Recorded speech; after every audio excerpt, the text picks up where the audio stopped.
ಮೊದಲಿಗೆ ನಾವು ಮಣ್ಣೂರ ಆಸ್ಪತ್ರೆಗೆ ಧನ್ಯವಾದಗಳು. ನಾವು ಮಲ್ರೋಜ ಅಂದ್ರೆ ಶಾಪುರ್ ತಾಲೂಕು ಯಾದಗಿರಿ ಡಿಸ್ಟಿಕ್ ಲಿಂದ ನಮ್ಮ ಮಗ ಆಕಸ್ಮಿಕ ಆಗಿ ಒಂದು ಆಕ್ಸಿಡೆಂಟ್ ಅಲ್ಲಿ ಬಹಳ ಸೀರಿಯಸ್ ಆಗಿದ್ದ. ಆದ ಕಾರಣಕ್ಕ ನಮ್ಮ ಮಾಲ್ರೋಜಿ ಮುತ್ಯನವರು ಏನ್ ಹೇಳಿದ್ರು, ಮಣ್ಣೂರ್ ಹಾಸ್ಪಿಟ್ಲ್ ಫೇಮಸ್ ಅದ, ಬಡವರಿಗೆ ಒಳ್ಳೇದಾಗ್ತದ, ಅವ್ ಹಾಸ್ಪಿಟ್ಲಿಗೆ ಹೋದ್ರೆ ಪ್ರತಿಯೊಬ್ಬ ಬಡವರಿಗಿನ ಅನುಕೂಲ ಅದ, ಒಳ್ಳೆ ಟ್ರೀಟ್ಮೆಂಟ್ ಕೂಡ ಐತಿ ಅಂತ ಹೇಳಿ ಮಾಲ್ರೋಜಿ ಮಲ್ಲಿಕಾರ್ಜುನ್ ಮುತ್ಯನವ್ರು ಹೇಳಿದ್ರು. ಅದ್ರಲಿಂದ ಬಂದಿವಿ ನಾವು. ಬಂದ ಮೇಲ ನಮ್ಮ ಮಗ ಬಹಳ ಸೀರಿಯಸ್ ಇದ್ದ, 2 ದಿನ 3 ದಿನ ಐಶ್ಯೂದಾಗಿದ್ದ. ನಾವು ಊಟನೇ ಮಾಡಿಲ್ಲ 3 ದಿನ. ಏನಾಯ್ತು ಏನೆಲ್ಲ ಬುಗುಲ್ದಾಗಿದ್ದೀವಿ.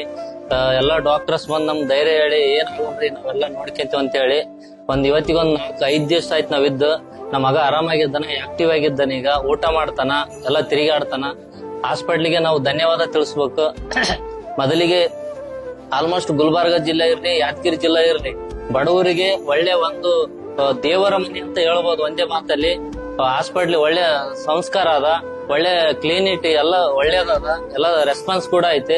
ಬಡವರು ಶ್ರೀಮಂತನಂತ ಭೇದ ಭಾವನೆ ಇಲ್ಲ, ಎಲ್ಲ ರೀತಿಯಿಂದ ನಮ್ಗೆ ಅನುಕೂಲ ಆಗಿದೆ ಅಂತ ಹೇಳಿ ನಾವು ಮಣ್ಣೂರ್ ಆಸ್ಪತ್ರೆಗೆ ಧನ್ಯವಾದ ಹೇಳ್ತೀವಿ. ಆಸ್ಪತ್ರೆಗೆ ಧನ್ಯವಾದ.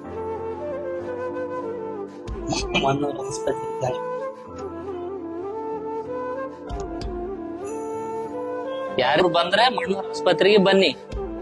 ಆಲ್ಮೋಸ್ಟ್